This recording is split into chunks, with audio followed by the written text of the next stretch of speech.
Dapatkan motivasi hidup untuk raih sukses sejati dalam Smart Motivation. Smart Motivation bersama Eloy Zaluku, the one and only theocentric motivator, sales training, expert and performance consultant. Selamat mengikuti.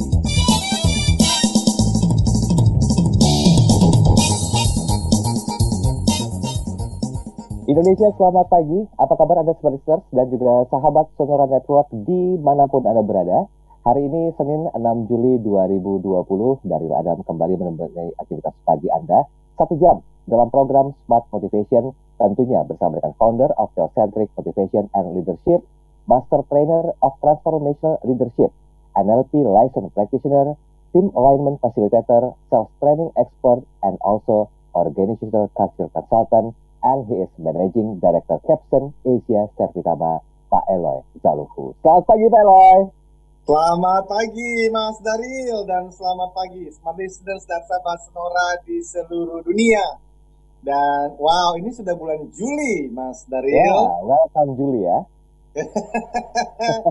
Dan tentu saja kita akan terus saling menginspirasi, khususnya di tengah-tengah wow, ini tantangan besar ya yang sedang kita hadapi, baik itu secara individu, keluarga, dan tentu saja bisnis. Yang mana hari ini kita bersama dengan Pak Dewo untuk bersama-sama dengan kami memberikan pemahaman-pemahaman managing and leading through crisis sebagai kelanjutan dari 2 minggu yang lalu. Karena kan ya Mas Daryl, 2 minggu yang lalu kita sudah mulai membahas mengenai tema ini.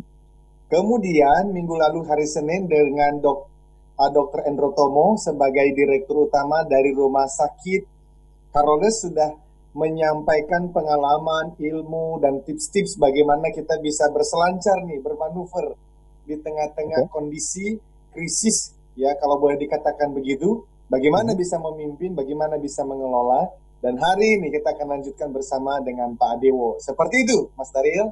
Oke, baiklah. Nggak kenal maka nggak sayang. Mungkin ada yang miss 2 minggu berlalu. Sosok Pak Dewo seperti siapa? Nah, beliau adalah Country Business Manager sebuah perusahaan multinasional, Six Sigma Black Belt, dan Certified Theocentric Motivator, Lead Enabler, and Organizational Culture Consultant. Selamat pagi, Pak Dewo. Good morning, selamat pagi Mas Dari, selamat pagi Pak Mele. Senin pagi yang luar biasa. Yes, betul sekali. Nggak kerasa ya, udah 2 minggu ya, kita nggak ngobrol Pak Dewo ya. 2 minggu ya. Tapi sehat ya Pak Dewo ya, keluarga di rumah juga sehat ya. Puji Tuhan, semuanya berjalan dengan baik Mas Daril. Udah banyak banget ini kepala Mas Daril 2 minggu diendapkan. Diendapkan ya. Baiklah, sebenarnya dan juga sahabat Sonora, kita lanjutkan pembahasan yang sempat tertunda, yaitu mengenai managing and leading through crisis. Ini sudah sampai di bagian yang ketiga ya, yaitu bagaimanakah kita mengelola dan memimpin tim atau organisasi di tengah krisis. Nah, banyak hal yang sudah disampaikan, bahkan kalau apa yang di-statementkan oleh narasumber di minggu lalu, yaitu beliau adalah seorang pimpinan tertinggi dari Rumah Sakit San Carlos, itu kita mengambil satu intisari dari bagaimanakah mengelola dan memimpin tim atau organisasi di tengah krisis. Tapi Pak Eloy, boleh sebelum kita mulai rangkaian program ini, nanti ada sesi kedua, ketiga, dan juga keempat yang tentunya akan full of content. Boleh berkenan kita review sedikit Pak Eloy, silakan waktu Anda. Yes, terima kasih Smart Listeners dan sahabat Sonora. Saat ini kita sedang menjalani kondisi ya, di mana banyak sekali perubahannya. Dan kita paham juga, bahkan ada satu kalimat yang sangat terkenal yang mengatakan bahwa segala sesuatu berubah, yang tetap ialah perubahan itu sendiri. Segala sesuatu berubah, yang tetap ialah perubahan itu sendiri. Nah, itulah yang sedang kita alami sekarang ini. Dan dengan COVID-19, perubahan itu begitu cepatnya, dan banyak di antara kita, kalau tidak dikatakan semua, tidak menyangka bahwa bisa sedahsyat ini perubahan itu. Nah, di tengah-tengah perubahan demikian, dibutuhkan sosok seorang leader tentunya. Oleh karena, leader itu berbicara tentang leading change. Jadi bagaimana bisa bukan hanya mengelola, tetapi bagaimana bisa memimpin perubahan. Dan 2 minggu yang lalu saya kira kesimpulan dari Pak Dewo di dalam satu kalimat itu berbicara tentang yang namanya driver yang hebat. Itu justru ditantang di saat apa? Di saat lagi rame-ramenya dan banyak perubahan di tengah perjalanan. Kalau semua berjalan baik, di jalan tol yang lurus-lurus saja, atau di sekitar rumah kompleks yang sepi, semua orang bisa menyetir, kan kata Pak Dewo begitu. Tetapi di tengah-tengah yang penuh keramaian, bahkan bisa jadi, wah semua orang tuh berlomba-lomba untuk lebih cepat sampai di tempat tujuan. Di situ yang dibutuhkan adalah true driver. Nah sama, di tengah-tengah krisis pun yang dibutuhkan adalah true leaders. Nah, true leaders dalam buku yang saya tulis berjudul I'm a Leader, itu ada 3 kompetensi yang dia harus punya. Yang pertama adalah strategy and execution. Jadi dia harus punya strategi. Artinya yang kita bicarakan hari ini sebenarnya lebih berbicara tentang strategic leadership. Bagaimana seorang leader itu bisa memimpin tim untuk apa? Dengan strategi yang tepat agar kita bisa keluar dari kondisi yang kita alami saat ini, survive, dan bahkan kemudian bisa menangkap peluang-peluang tertentu agar organisasi kita bisa berhasil. Jadi disampaikan di sana ada strategi dan ada execution. Nanti Pak Dewo akan berbicara lebih dalam.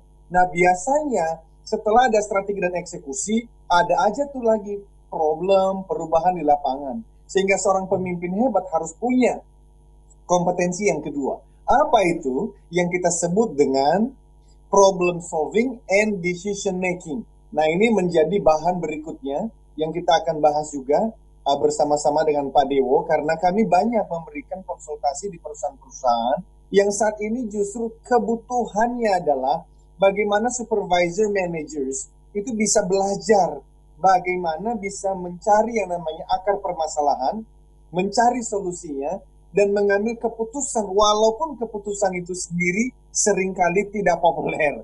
Jadi problem solving and decision making. Dan yang terakhir berbicara mengenai continuous improvement atau innovation.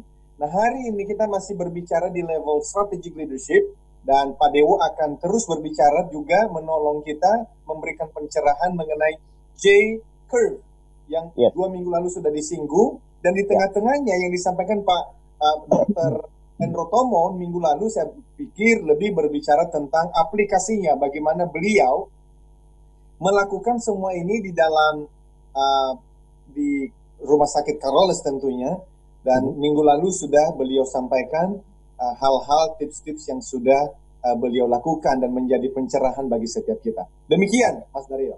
Ya baik, kalau begitu kita rehat sebentar, nanti kita sambung lagi di sesi kedua, ketiga, dan juga keempat, karena saya yakin pembahasan tentang J-curve ini yang sempat tertunda pemaksimalannya di 2 minggu lalu akan dirampungkan pada kesempatan hari ini ya. Betul ya Pak Dewo ya? Siap Mas Adi. Oke, baiklah. Mari saudara juga sahabat-saudara, silakan berinteraksi di 0812 11 12 959 untuk WhatsApp dan juga SMS center kami. Nanti kami kembali setelah jeda iklan komersial berikut ini. Kembali Anda simak dalam Smart Motivation bersama Eloy Zaluku. Smart Motivation.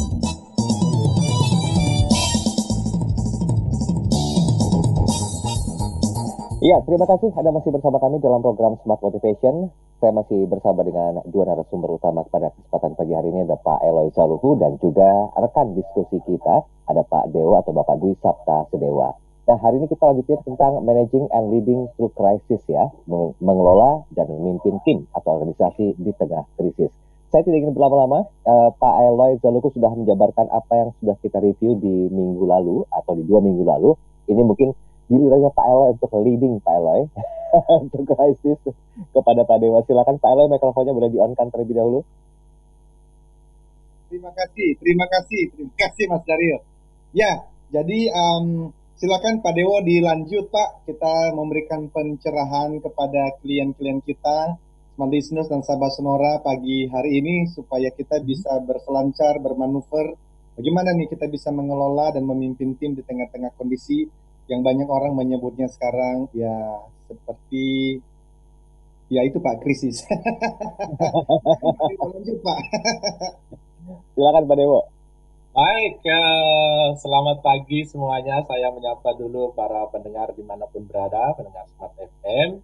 Kita akan lanjutkan yang kemarin kita sudah berbicara mengenai Jigov sedikit, dan juga kita sudah berbicara mengenai seorang leader pada saat krisis. Sebenarnya kemarin kita masih berbicara mengenai action dari seorang leader personal ya, artinya dia harus ngapain secara personal. Kita belum menyentuh pada aspek perusahaan sebenarnya. Nah, kalau kita berbicara dengan J-curve, apa yang dilakukan oleh leader, itu ada dua bagian Mas Daril. Bagian pertama itu adalah di kurva turunnya, kan J kan turun dulu ya. Di kurva turunnya sebelah kiri, kemudian nanti kurva naiknya sebelah kanan apa yang harus dilakukan. Untuk bisa ke kurva kanan, memang kita harus melalui atau melewati menstabilkan kurva kiri terlebih dahulu. Nah, oleh karena itu saya akan sedikit flashback. Sebenarnya Pak Eloy juga sudah dalam training-training sebelumnya, Pak Eloy juga sudah menekankan ini di bagian kirinya itu harus bagaimana, di awalnya bagaimana. Karena jika itu yang sebelah kiri itu kita berbicara mengenai short term, berbicara mengenai survival mode. Jadi kita bagaimana survive di krisis. Kemudian nanti di kurva kanan itu adalah longer term, bagaimana kita rebound dan beyond sebelumnya. Nah, kita akan mulai dengan yang di bagian kiri dulu sedikit. Di bagian kiri nanti kita akan bicara mengenai 2C dan 2S. Nah, kita akan mulai dengan C-nya apa, S-nya apa, nanti akan kita sampaikan. Tapi C yang pertama dulu kita bicara mengenai cash. Artinya apa? Pada saat kita berbicara mengenai survival, kita berbicara mengenai bagaimana kita mempertahankan organisasi, bagaimana kita melewati badai itu, atau bagaimana kita bisa tetap bertahan di dalam badai itu, maka kita lakukan C yang pertama itu adalah cash. Maksudnya apa sih? Pada saat kita sudah mulai memasuki gejala-gejala krisis, sebuah perusahaan, seorang leader seharusnya mereka melakukan apa yang dinamakan stress test atau bisnis stress test. Bagaimana sebuah organisasi itu melihat seberapa kuat dia akan menahan stres yang ditimbulkan oleh krisis, atau sebagaimana kuat krisis itu akan menekan perusahaan. Jadi bagaimana krisis itu akan menekan perusahaan dan seberapa kuat organisasi itu menahan atau mempertahankan diri dari tekanan itu. Itu namanya kita bilang bisnis stress check. Wah, ini susah banget Mas dari bisnis stress check ini. Sebenarnya kita bisa bikin susah, kita bikin sederhana. Kita bikin yang sederhana ada. Stress test itu apa yang dilakukan? Yang pertama adalah mengecek cash kita. Kita kan selalu bilang bahwa dalam krisis itu cash is the king. Cash itu sangat penting. Likuiditas itu sangat penting. Jadi perusahaan harus mengecek dulu likuiditas kita seberapa kuat. Kalau misalnya skenarionya krisisnya jelek banget, kita tahan berapa bulan? 1 bulan, 2 bulan, 3 bulan? Kalau misalnya krisisnya susu, bisa 6 bulan, 9 bulan, 12 bulan, itu yang pertama kita lihat likuiditas atau kekuatan cash kita. Yang kedua yang kita cek adalah posisi bisnis kita. Kan kemarin juga kita sampaikan bahwa di dalam krisis ini ada perusahaan-perusahaan yang diuntungkan posisinya. Pharmaceutical misalnya, mereka food, in certain case food industry, itu juga banyak diuntungkan dalam krisis. Tetapi ada juga perusahaan yang dirugikan sekali atau dia sangat jatuh sekali, ada juga yang tidak terlalu terimpact. Nah, kita lakukan cek. Perusahaan kita itu posisinya di mana? Diuntungkan kah? So-so saja, artinya ya diuntungkan dikit atau dirugikan dikit, atau sangat-sangat terdampak. Karena apa? Ketika kita melakukan mapping ini, kita akan tahu apa yang harus kita lakukan. Jadi, stress check yang kedua adalah mengenai bisnis posisi kita. Favorable, unfavorable, so-so. Dan yang ketiga adalah fleksibilitas. Seberapa fleksibel sih perusahaan kita?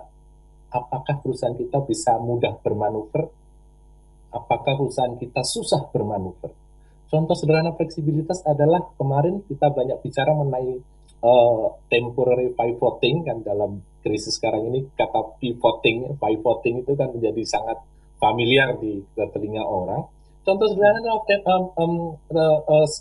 pivoting sementara atau temporary pivoting, misalnya perusahaan aparel, perusahaan baju berganti haluan memproduksi masker. Itu berarti dia lebih fleksibel. dibandingkan misalnya sektor tour and travel yang agak susah untuk bermanuver misalnya. Itu tentu akan berbeda. Jadi yang pertama adalah kalau kita bicara stress check, itu ada 3 case-nya, likuiditasnya. Yang kedua, posisi kita diuntungkan atau dirugikan. Yang ketiga adalah apakah perusahaan kita fleksibel atau tidak fleksibel. Nah, kira-kira itu untuk mengenai C yang pertama, Mas Dari. Sedikit mungkin yang berikutnya masih ada 3 lagi. 1 C, customer, dan 2 S, staff sama supplier. Saya bertanya ke Mas Dalil. C yang pertama kan udah. Sekarang ada 3 nih. Customer, supplier, staff. Menurut Mas Dalil mana dulu harus kita lihat? Customer. Customer, wah luar biasa, mantap, betul sekali. Kita harus kita lihat customer dulu. Kan? Betul. Pertama harus kita lihat kan. Kadang-kadang orang berpikir pada saat krisis kita sibuk dengan supplier, sibuk dengan karyawan, bagaimana kita ini karyawan. Padahal yang pertama kita lihat adalah customer dulu. Kenapa? Customer itulah yang menghidupi perusahaan kita, kan? Perusahaan kita akan tetap survive itu dasarnya adalah customer. Kalau customer kita masih meminta, permintaan dari customer masih ada, maka sebenarnya more or less bisnis kita relatif aman. Kalau bisnis kita relatif aman, maka di S yang C yang S yang 2 S tadi, yang staff sama supplier itu lebih mudah memanage. Itu jadi di antara 3 kita bicara customer, supplier, and staff. Mas Aris dengan luar biasa mengatakan customer dulu kita lihat. Itu kira-kira Mas Dari. Mungkin saya stop di sini dulu. Ya. Nanti akan kita lanjutkan. Saya penasaran nih Pak Eloy dan juga Pak Dewo, sebelum kita break ya. Tadi Pak Dewo mengatakan kita perlu melakukan stress check terlebih dahulu. Apakah ini pertimbangannya juga ke arah customer dengan orientasi yang mungkin behavior customer-nya luar biasa, Pak Dewo? Ya, itu memang terkait Mas Daril. Salah satu kaitannya customer dengan stress check adalah yang kedua, bisnis posisi kita. Kalau customer kita masih relatif berjalan, artinya tidak terlalu terpengaruh, berarti kita dalam posisi yang favorable. Tapi kalau customer kita ancur-ancuran gitu kira-kira ya, maka kita dalam posisi yang unfavorable. Jadi memang ada keterkaitan antara customer dengan tadi stress check tadi, khususnya di bisnis position kita. Apakah favorable atau unfavorable dalam situasi krisis ini. Gitu, Mas. Oke, berarti fondasinya ke arah stress check terlebih dahulu ya, sebelum kita menentukan ke needs-nya customer ya. Oke, Pak Eloy silakan. Wow, jadi ini dibikin hal yang saya senang dengan cara Pak Dewo menyampaikan pencerahan ya, Mas Daril. Hal-hal yang tadinya tuh orang mikir, aduh ribet dan ruwet, dibikin begitu sederhananya. Ya. Beliau expertise di bidangnya ya. Exactly. Jadi kita tinggal bicara mengenai 2C dan 2S aja, itu kuncinya di pagi hari ini kan ya. Jadi cash is the king, yes. Kemudian cek customer-nya, lalu nanti kita melihat staff, dan kemudian kita melihat yang namanya supplier. Nah, kepada sahabat-sahabat kami yang ada di luar sana, kalau Anda mau bergabung dengan kami ya, seperti Pak Dewo pagi ini berkolaborasi dengan saya dan Mas Daril, nanti di bulan Oktober ada loh, itu kelas-kelas Certified Theocentric Motivator ya. Jadi apapun expertise Anda, mari bersama-sama dengan kami kita berikan kontribusi yuk untuk Indonesia. Baik itu dalam bentuk training, motivasi, sales, leadership, ya toh, coaching, consulting. Ayo bersama-sama dengan kami. Jadi silakan. Anda pasti sudah banyak mendengar ya nomor kontak yang bisa dihubungin ya. Bisa di 0813 857 85704. Tetapi ya intinya mari bersama-sama kita harus survive ini dan bisa memenangkan apapun tekanan bisnis yang sedang kita hadapi saat ini. Demikian, Mas Daril. Oke, baik. Pak Dewo dan juga Pak Eloy, kita break dulu ya. Nanti kita sambung lagi di sesi yang berikutnya, karena ini pembahasannya masih terlamat sangat banyak sekali. Termasuk bagaimana kan nanti Pak Dewo bisa memberikan penekanan dari stretching tentang the company-nya seperti apa. Nah, ini belum merampung loh tentang J-curve-nya. Masih banyak hal yang perlu Anda perhatikan, karena memang managing to crisis ini tidak merupakan hal yang simple. Ini harus penuh atensi dan juga perhatian sangat luar biasa. Oke, Sobat Sales dan juga sahabat Setora, terima kasih buat Anda yang sudah bergabung. Nanti kita akan coba bacakan komentar dan juga pertanyaan yang masuk di line WhatsApp kami. Nah, bagi Anda yang baru bergabung, silakan di 0812 11 12 959. Kami segera kembali. Kembali Anda simak dalam Smart Motivation bersama Eloy Zaluku. Smart Motivation.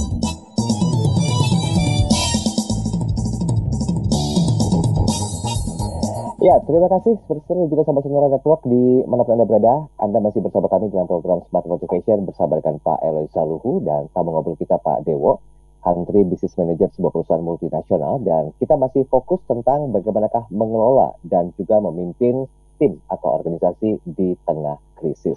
Ada beberapa komentar yang sudah masuk, tapi kami tahan dulu karena memang ini bicara masalah J-curve ini merupakan satu hal yang sangat perlu diperhatikan ya. Setelah tadi hal yang paling diutamakan dari perspektifnya Pak Deo adalah tentang customer-nya, baru menuju ke staff dan juga supplier-nya. Sebelum saya memulai, saya izin ke Pak Eloy. Pak Eloy, silakan.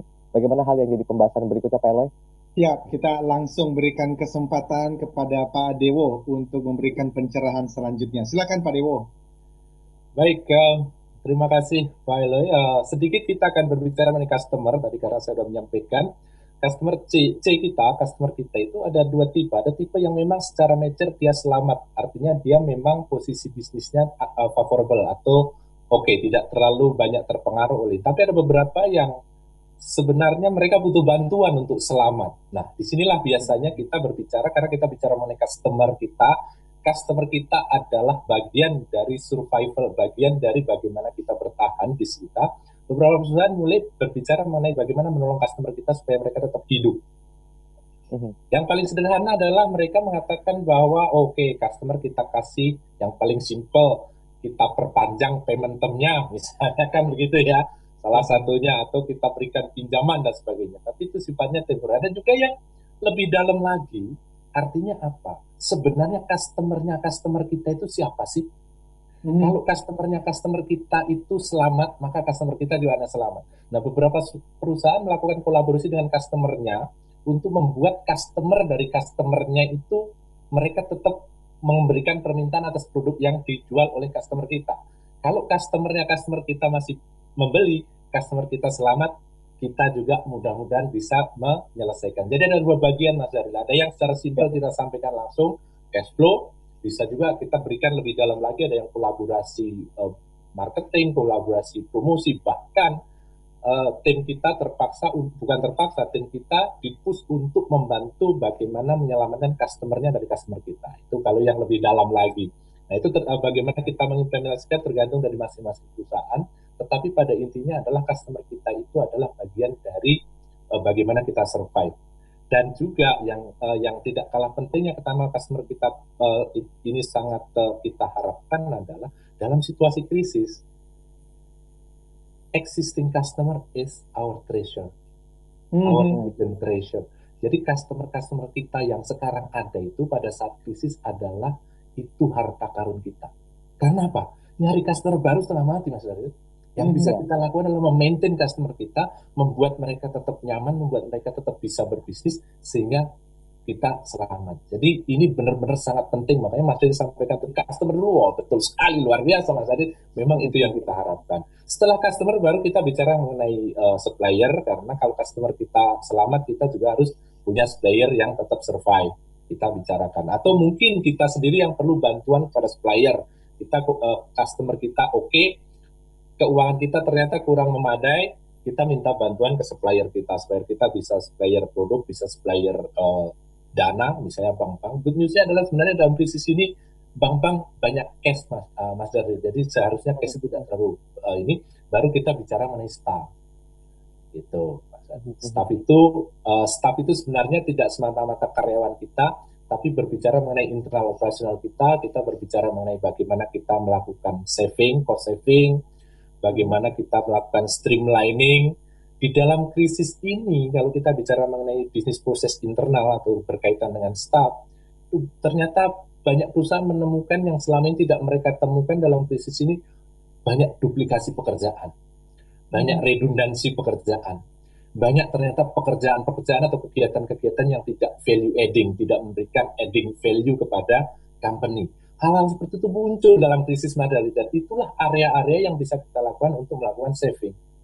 Sebelum kita berbicara mengenai kalau lebih dalam lagi, misalnya cut karyawan dan sebagainya. Tapi ada banyak sekali cara untuk bermanuver sebelum kita sampai kepada S yang keempat, pada S yang kedua yaitu stop, itu ada berbagai macam cara untuk kita bisa bertahan. Memang kita tidak bisa sampaikan semuanya di sini karena ini waktunya sangat pendek. Nah, dengan kita menceritakan 2C dan 2S tadi di sebelah kiri, kita bisa memanage itu, maka in principle kalau semua berjalan dengan lancar, short term kita survival mode, tujuan survival dan menstabilkan kapal kita yang oleng oleh badai itu sudah tercapai dan kita siap untuk bergerak ke kurva yang bagian kanan yang naiknya.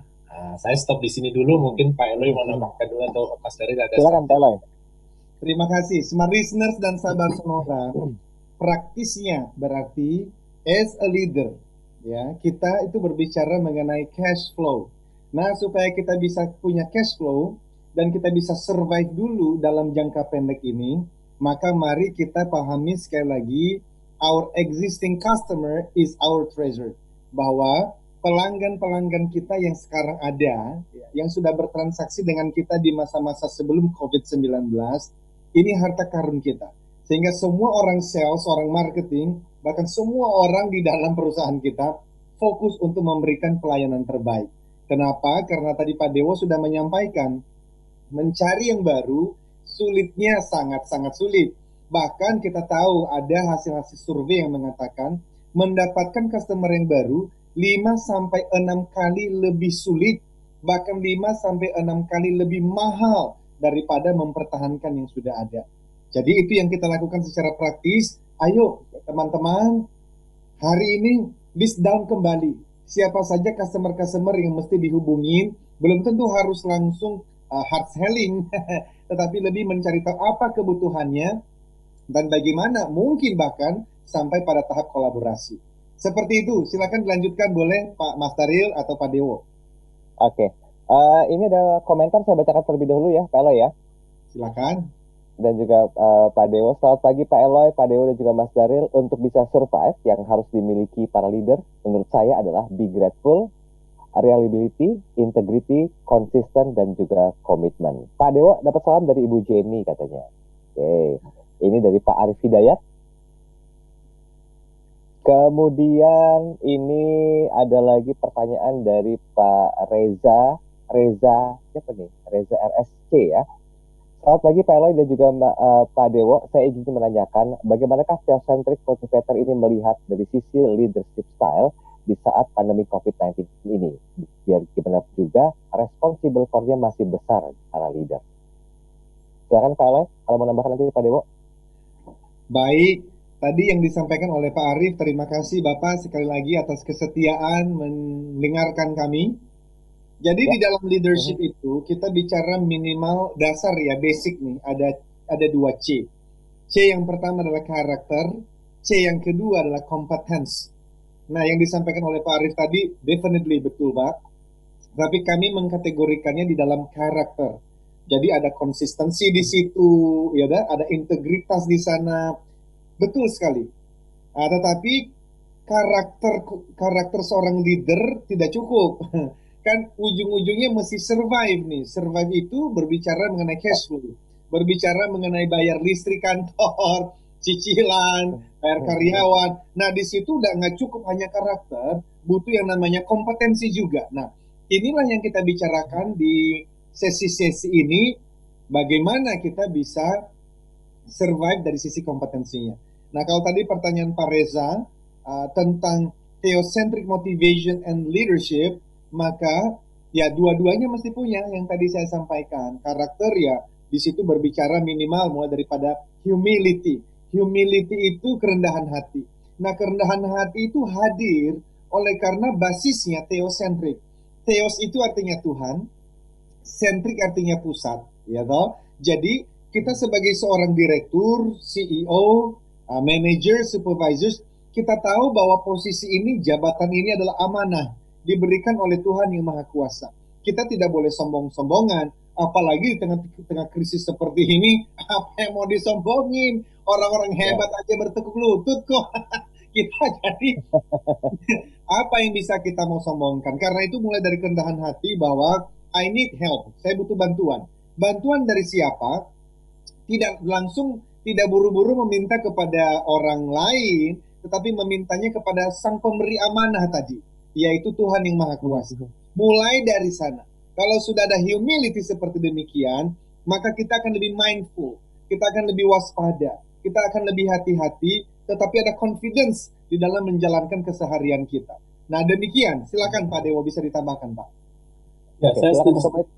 Oke, saya setuju sekali. Jadi tidak apa yang kita tambahkan. Memang yang disampaikan oleh penanya sahabat kita tadi adalah memang yang pertama kompetensi. Saya setuju sekali Pak Mas Daril. Jadi memang itu.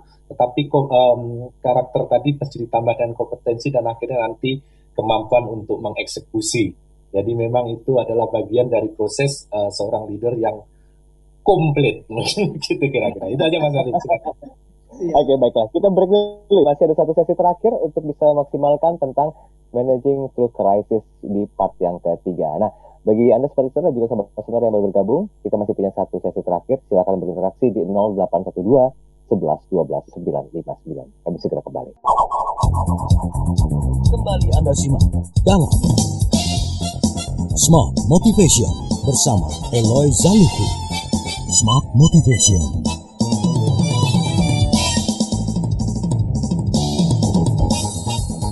Ya, sudah sampai di sesi terakhir dalam program Smart Motivation bersama dengan Pak Eloy Zaluhu, dan tamu ngobrol kita hari ini ada Pak Dewo selaku Country Business Manager sebuah perusahaan multinasional, dan kita masih terus fokus ke managing and leading through crisis, sudah sampai ke part yang ketiga. Oke Pak Eloy, ini sudah banyak hal yang disampaikan secara detail oleh Pak Dewo, tapi mungkin di sesi terakhir ini kita akan coba lebih maksimalkan tentang hal yang berhubungan dengan company atau hal lainnya yang dipertimbangkan. Silakan Pak Eloy. Terima kasih Mas Daril dan smart listener sahabat Sonora.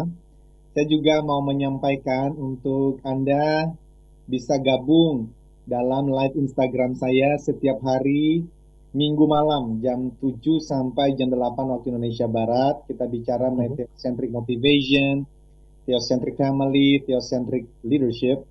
Dan kemudian setiap hari Rabu malam di Instagram Eloy Zaluhu, saya khusus berbicara mengenai entrepreneurs jago jualan, EJJ. Nah, di situ saya selalu mengundang tamu-tamu orang-orang hebat yang jago dalam entrepreneurship dan juga jago jualan.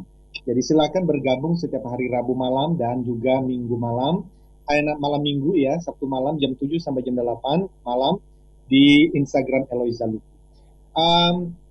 Mas Daril, kita sudah bahas banyak dan sekarang kita langsung kepada Pak Dewo untuk masuk kepada bagian the company-nya ini Pak Dewo. Silakan. Ya. Baik, terima kasih Pak Eloy, Mas Daril. Jadi kita akan quickly ke the company. Ada dua hal di sana sebenarnya. Yang pertama, kemarin kita sudah membicarakan mengenai definisi dari new normal. Kita sudah definisikan new normal bisnis kita seperti apa. Dari sisi company, kita setelah kita mendefinisikan new normal, maka kita akan melakukan perubahan. Pada dasarnya ada 3 perubahan yang saya garis bawahi pagi ini. Yang pertama adalah perubahan mindset dari karyawan. Yang kedua adalah perubahan skill. Karena apa? Setelah definisi new normal atau normal baru itu ternyata ada skill-skill yang harus ditambahkan, ada mindset-mindset yang harus dilakukan. Dan ini harus dilakukan dengan cepat kalau kita sudah menemukannya. Karena apa? Kalau tidak kita ketinggalan. Terakhir kalau saya nggak salah dapat update dari Pak Eloy sudah melakukan training untuk 1.000 orang lebih dari satu perusahaan. Jadi akhirnya mereka bergerak untuk dua ini, mindset dan skill. Might be unskill, might be reskill. Jadi ada yang dibuang, ada yang ditambahkan, ada yang baru new skill yang diberikan. Itu Mas. Dan yang ketiga tentu perubahan proses. Karena ternyata new normal itu mengharapkan atau menghendaki atau memaksa kita untuk mengubah proses bisnis yang sudah ada sekarang ini. Contoh sederhana adalah misalnya terakhir kemarin ada berita mengenai Lion Air. Dia sudah mengintegrasikan rapid test itu di dalam bisnis proses dia. Karena kita tahu bahwa kalau kita mau naik pesawat, kita harus melakukan rapid test. Lion Air di dalam beritanya mengatakan bahwa sekarang kita sudah integrasikan itu dalam klinik kita. Jadi pelanggan tidak perlu pusing-pusing misalnya. Jadi hal-hal seperti itu dilakukan. Saya juga mendapat ngobrol dengan adik saya yang di bisnis light machinery. Dia mengatakan sekarang udah mulai banyak permintaan-permintaan untuk mengubah atau menambah mesin baru dan sebagainya untuk mengadjust, beradaptasi dengan new normal ini. Jadi proses-prosesnya harus dilakukan. Satu, mindsetnya harus berubah, yang tidak cocok dengan new normal harus dibuang. Yang kedua, skill-nya harus dinaikkan. Dan yang ketiga, bisnis prosesnya harus disesuaikan untuk memenuhi kebutuhan new normal ini. Itu mengenai bisnis prosesnya.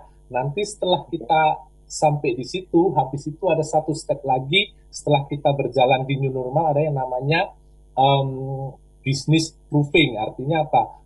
Menjaga bisnis itu supaya kebal terhadap nanti krisis berikutnya. Itu yang bagian terakhir itu. Dalam proses itu tentu juga di dalam manajemen juga kita berbicara mengenai orang. Orangnya seperti apa, Mas Dari? Orangnya tadi kan kita pertama menyampaikan orangnya skillnya dinaikkan. Yang kedua juga di beberapa perusahaan saya mendapatkan input atau mendapatkan insight bahwa mereka baru menyadari backup plan itu sangat lemah. Ketika krisis datang, tiba-tiba ada 5-6 orang atau 10 orang tidak bisa datang ke kantor, operasional mereka kacau. Ternyata apa? Backup plan tidak berjalan ternyata. Dan juga di dalam krisis ini, Mas Daryl, sebenarnya ada satu hal lagi yang sangat penting yang saya sampaikan adalah justru kita bisa proving atau kita bisa confirming, kita bisa melihat, menilai anak-anak buah kita mana sebenarnya yang cocok di dalam proses bisnis berikutnya. Artinya apa? Selama krisis mereka menunjukkan karakter aslinya, dan disitulah kita bisa menyaring.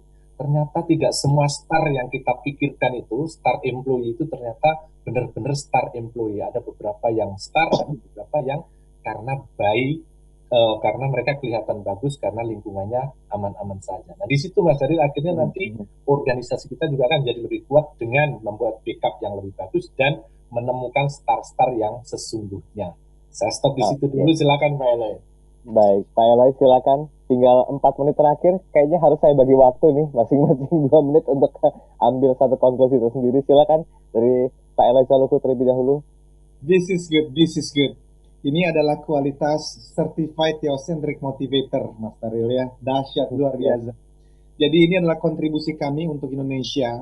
Ini penuh dengan strategi, tapi praktis sekali. Tadi saya sampaikan, disampaikan juga oleh barusan oleh Pak Dewo bahwa yang paling penting di new normal itu adalah define dulu new normal untuk perusahaan Anda itu apa. Iya ya. Tadi Pak Dewo mengatakan yang pertama mindset, dan kita memberikan banyak training mengenai ini, kemudian skill, dan kemudian prosesnya. Nah, itu yang bisa kita lakukan dulu, smart listener dan sahabat Sonora selama minggu ini. Ya, itu praktis banget tuh.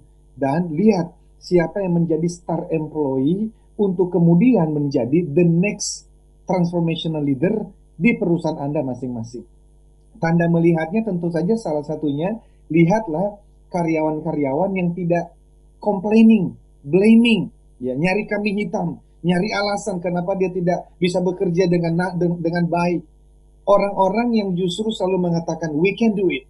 If we can do it, it's up to us. Kalau kita berhasil, itu karena kita berjuang. Nah, ini adalah karakter dasar dari the next transformational leader untuk perusahaan Anda. Sehingga mari, apa yang sudah kita bicarakan ini intinya adalah do it, eksekusi.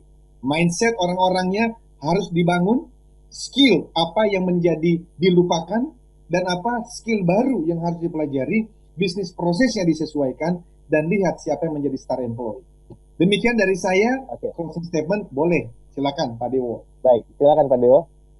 Baik, teman-teman sekalian, bahwa krisis, yes, kita menyadari bahwa kita krisis, tapi itu not the end of the world.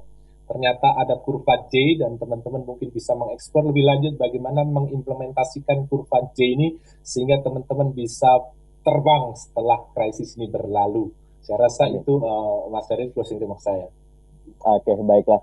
Ini banyak hal yang sudah disampaikan, tapi yang pastinya kalau kita bicara masalah bagaimanakah perlu menguasai satu kapabilitas dan juga kompetensi khusus ya untuk mengelola dan memimpin tim dalam organisasi di tengah krisis, memang perlu kejelian ya. Dan jangan lupa Pak Dewo tadi menekankan bahwa memang yang harus diperhatikan adalah customer-nya terlebih dahulu.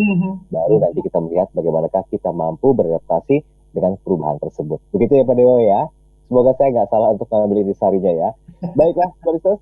Terima kasih banyak untuk Anda yang sudah bergabung bersama kami, dan juga sahabat Sonora pastinya kita masih ketemu lagi di minggu depan dengan tema dan pembahasan yang lebih spesifik lagi, masih dalam program Smart Motivation. Dan inilah akhir dari perbincangan kita bagi Anda yang ingin tahu lebih jauh tentang program-program yang diberikan langsung oleh Pak Eloy dan juga tim, silakan follow Instagram di @eloyzaluhu, atau nanti bisa ke Pak Dewo, boleh tahu izin Pak Dewo Instagramnya silakan.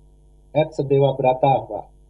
@sedewabrata. Oke, baiklah. Jadi silakan di follow @eloyzaluhu dan juga @sedewabrata untuk mendapatkan ilmu yang lebih spesifik lagi dalam keseharian Anda untuk beraktivitas khususnya di perusahaan. Inilah akhir perbincangan kita. Kita ketemu lagi di Senin minggu depan. Saya Daril Adam. Saya Sedewabrata. Eloy Zaluhu katakan, yes I can keep the smile, be the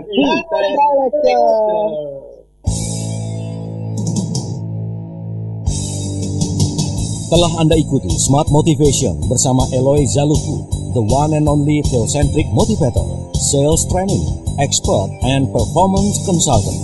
Terima kasih dan sampai jumpa.